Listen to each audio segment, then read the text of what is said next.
when I was a kid, I loved to play on structures, jungle gyms. There was something about a rigid structure that still allowed for an infinite possibility for movements that really captured my attention. And I didn't stop as a kid. This is actually me in collaboration with a sculptor and a dancer as an adult just a couple years ago. As an engineering educator, I think about this idea of dancing on a sculpture all the time. I want my engineering students to know about the sculpture of engineering, what concepts are connected to what other concepts, but I also want them to be able to dance on that sculpture too, to do something in a new way. So I do all sorts of fun things in classes. For example, there was a group of students who went into the clinic and they were trying to watch a kidney transplant. But the problem is there were all these people around the table and they couldn't really see. So afterward, they interviewed all the people.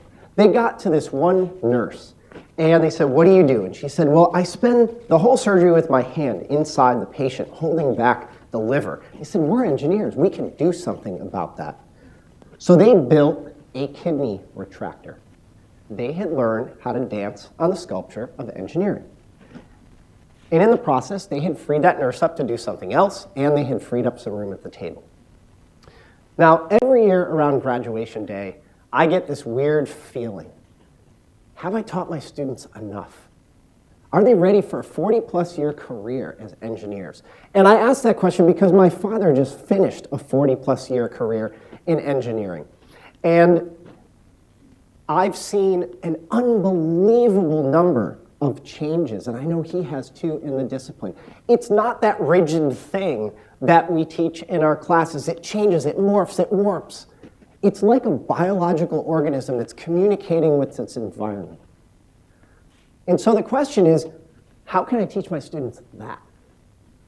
So we're going to do a little bit of a demo because I'm going to talk about some things in thermodynamics of all things. So I need some friends to come on down and they're going to help me, and when they come down, they're going to be walking around the space randomly behind me. So I said a really dangerous word, right? Thermodynamics. It's really just about how different pieces bump up against one another and interact with one another. These could be molecules, they could be birds, they could be people, or they could be concepts in a discipline.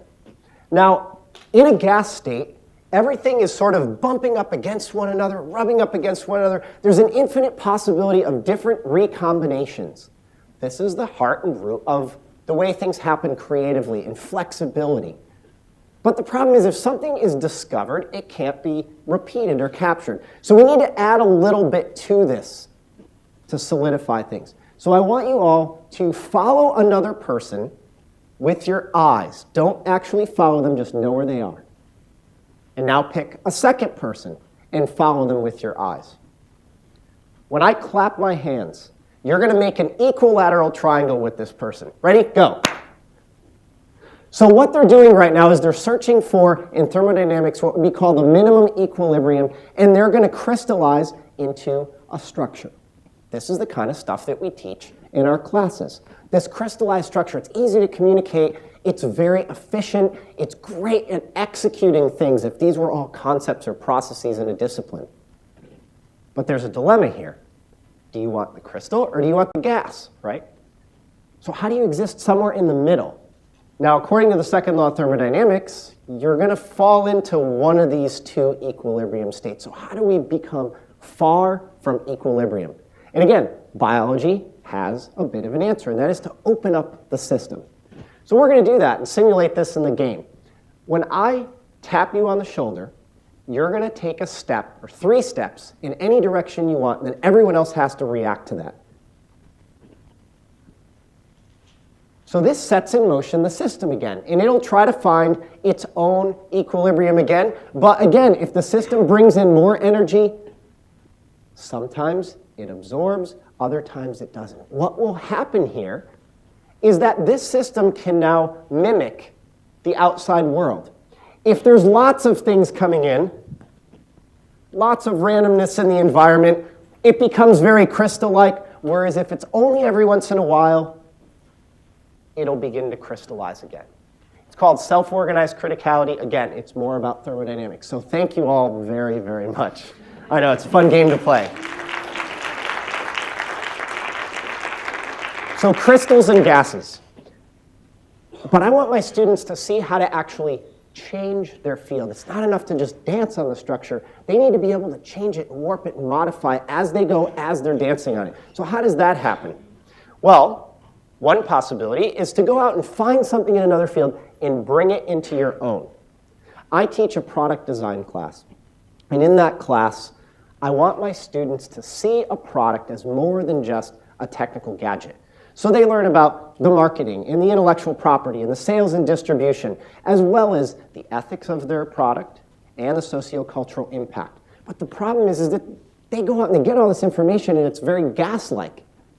What I needed was a way for them to crystallize it. I was mentioning this to somebody who's an archaeologist, and they said, well, we do this all the time. We go out and we get information, we get whatever we can, and we have to construct a coherent narrative that will connect all the dots together. That's exactly what we need to do. So we worked together, and we created a product archaeology canvas. So students still go out and get all of this information, but then they have to weave together the narrative of what were all the decisions that the company had to make to bring this product from a very gas-like thing, the idea, to something more crystal-like, the product. So here's something else that can happen.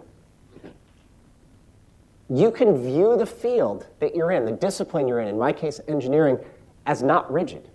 It could be something that shifts and changes. Again, I mentioned that I like to play on structures. This is a tensegrity structure. It was created by a NASA roboticist as part of a collaboration with the Capacitor Dance Company in San Francisco. And what's super cool about these structures is that they have a great combination of tension and compression, and they're really flexible, but they can go back together. And so can I get my engineers to think of engineering as one of these kind of structures? I teach an intensive program where I give students just 2 words, something like urban infrastructure or disaster relief. From those 2 words, they have to find their own subproblem, then build prototypes of new products, and then they need to pitch it at an expo. But the point is not the product or the expos, it's to get them to think of engineering as this warping, morphing sculpture. And so I actually don't ever even give them the design process. They have to make it for themselves. And at the end, when we ask them to draw their process out, what we get is design, but it's this bent and warped, shifted version of it, exactly what you need to solve the problem that they have. They've bent the process to the problem that they're looking at. Now, if you take one of these structures and you pull it enough, you put enough stress on it, you put enough energy into the outside, it's possible that it might actually break. One of those beams might actually break a little bit. That's okay. The system might heal itself, or it might collapse, or it might merge with another one. There's something else that could happen. It could cause a paradigm shift, a complete conformational change of the discipline. Now, in some places, some fields, that happens pretty often. In my field, engineering education, doesn't happen that often, but you can always kind of hope, right? And one of my hopes would be that one of the things I just showed earlier, this idea of having moving analogies, that little triangle game that we played, would become a paradigm shifting thing inside engineering education, to use kinesthetic movement to teach concepts. So we have adding to the structure, we have bending and twisting the structure, possibly even breaking the structure of your discipline. I think there's another one that's going to become even more powerful, especially for my students in their 40-plus year career. And that is to be able to work at the interstitial spaces between disciplines to build new structures, new disciplines. So imagine that you have these little triangle games spread out all over the place, different disciplines. And every once in a while, someone, an interstitial thinker, kind of drifts away from their discipline a little bit, and they might encounter another interstitial thinker. Now, there's no rules, there's no discipline, there's nothing to say how they should interact, so most of the time they bounce off each other and it's more like the gas, right? Those people who know what to do with that gas-like structure, how to bring a little bit of order to it, are the ones who are going to have an impact. And I think that that's so important because the big problems that we have, poverty, clean water, the environment, energy, healthcare, and the list goes on, are all going to be because some of my students have found a way to build a new sculpture in the interstitial spaces between disciplines. Now, I've gotten a chance to have a little bit of fun with some of this myself. I'm in biomedical engineering and neuroscience, so I've been able to take part in watching those disciplines grow. But I've also had a little bit of fun, too, being an interstitial person on the boundary. I leave my engineering discipline sometimes and do things like what's on my shirt. I take part in a laptop ensemble where we bring together computer coding and music. I've also been able to play around with a friend of mine in animal behavior to think about how to design devices that would train rats to detect landmines. These are a blast, right? They're a lot of fun. And you never really know if the sculpture you're building is going to go anywhere, but that's part of the point, right? You try it anyway. So I wanted my students to experience some of this as well. I teach a signals and systems class. And in that class, I wanted to kind of mix it up and give students a little experience with this. So I brought in some improv musicians. And I challenged them to work together to build biological musical instruments. The engineers were going to have to figure out how to record biological signals and turn them into coherent sound. The musicians would have to learn how to play these instruments. Along the way, the engineers learned that these improv musicians have an incredibly deep theoretical core to them. The musicians learned that the engineers who have this very analytical exterior have an enormous creative capacity inside them. And together, they built biological musical instruments, which they performed on in the basement of our student center on Trustee Weekend. And it was one of the most fun times in my life to see my students up there playing on instruments with musicians that they had built themselves. But what nobody saw, and what maybe only I saw, was that they did more than make instruments. They actually built a structure in between their two disciplines. And I think what they learned in that process is instructive for anybody trying to do this. They respected one another. They trusted one another. They were empathetic with one another. They went and visited each other's places of play and work.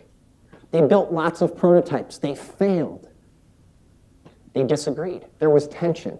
They were very gas-like in the beginning, and they had to figure out a way to bring their two disciplines together into something that would allow them to make these instruments.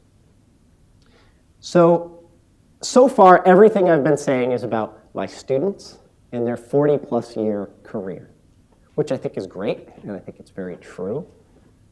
But I think there's something else here. Can we view our own personal lives this way? Some of the most interesting things that we encounter in the world are between a gas and a crystal. If they were all crystal-like and rigid, they'd be kind of boring. Whereas if they were totally gas-like, they would be incomprehensible. So the things we're drawn to are somewhere in this boundary. We're also really social beings. And so we're attracted to other people. So can you view a relationship with another person as being an interstitial collaboration? Now, my wife and I are raising 2 children. That's absolutely an interstitial collaboration. We are bringing together the 2 parenting styles that were used to raise us, and we're needing to find a space in the middle. And talk about an adaptive structure, right? You've got to constantly change and shift and adapt that structure. And I don't think it's just parenting. I think it's all sorts of different aspects of our lives. So here's my challenge to all of you. You're going to go out and you're going to meet people after this. The next couple of people that you meet, if you know them already, you've already got an existing structure. Can you think about what can be added to it? Can you think about how to change it and warp it and shift it like that tensegrity structure? It might break a little bit. That's okay. It'll probably repair itself, or there might be a paradigm shift in your relationship. If you don't know this person, can you think about building in an interstitial space? Can you think about your relationship as collaborating with this other person? Go out and build grand structures and go dance on them.